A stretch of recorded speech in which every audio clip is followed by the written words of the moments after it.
रहस्यमयी कुआं। बिहार के एक छोटे से गांव बसवरी में एक पुराना कुआं था।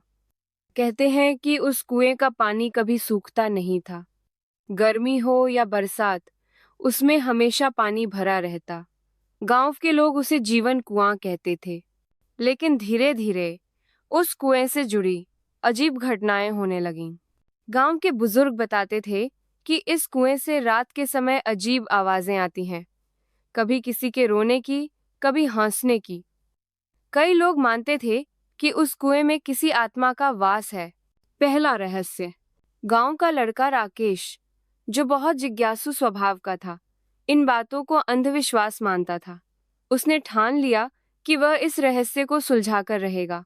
एक रात जब सब सो गए, वह चुपके से कुएं के पास पहुंचा। ठंडी हवा चल रही थी और चांदनी कुएं के पानी पर चमक रही थी। तभी राकेश ने सुना, कुएं के भीतर से कोई धीरे धीरे उसका नाम पुकार रहा है। रा के श। उसका दिल जोर जोर से धड़कने लगा, लेकिन डर के बावजूद उसने झांक कर नीचे देखा। पानी बिल्कुल साफ था और उसमें उसे अपनी ही परछाई नजर आ रही थी। पर अचानक वह परछाई मुस्कुराने लगी, जबकि राकेश मुस्कुरा ही नहीं रहा था। वह डरकर पीछे हट गया, लेकिन साथ ही उसने तय किया कि रहस्य जाने बिना हार नहीं मानेगा। दूसरा रहस्य। अगली सुबह राकेश गांव के बुजुर्ग दादाजी के पास पहुंचा। राकेश बोला, दादाजी, इस कुएं का सच क्या है? लोग क्यों कहते हैं कि इसमें आत्मा रहती है? दादाजी ने गहरी सांस ली और बोले, बेटा, आज से 100 साल पहले इस कुएं में एक बहुत बड़ा हादसा हुआ था। उस समय गांव में भयंकर अकाल पड़ा था। लोग पानी के लिए तरस रहे थे। तभी एक साधु ने इस जगह कुआं खुदवाया। लेकिन जब कुआं तैयार हुआ, तब अचानक एक लड़की उसमें गिर गई और उसकी मौत हो गई। तब से लोग कहते हैं कि उसकी आत्मा अब भी इस कुएं में है। राकेश ने सोचा कि शायद यही वजह है कि लोग इसे रहस्यमय मानते हैं। तीसरा रहस्य। परछाई की सच्चाई। रात को राकेश फिर गया। इस बार उसने एक रस्सी बांधी और कुएं में उतरने लगा। जैसे जैसे वह नीचे जा रहा था, हवा ठंडी और भारी होने लगी। अचानक उसे लगा जैसे किसी ने उसकी बांह पकड़ ली हो। वह चिल्लाया, कौन है वहां? तभी उसे एक मीठी सी आवाज सुनाई दी, मुझे मुक्त करो, मैं यहाँ बंधी हूँ। राकेश कांप गया।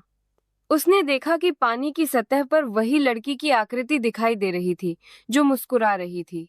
चौथा मोड़। साहस की परीक्षा।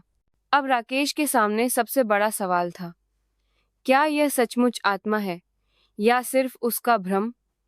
उसने साहस जुटाया और उस आकृति से कहा, अगर तुम सच में हो तो मुझे कोई निशानी दो। अचानक पानी से एक पुराना चांदी का कड़ा ऊपर तैरकर आया। राकेश ने उसे उठा लिया और तुरंत रस्सी पकड़कर ऊपर चढ़ गया। सच का खुलासा। सुबह वह कड़ा लेकर दादाजी के पास पहुंचा।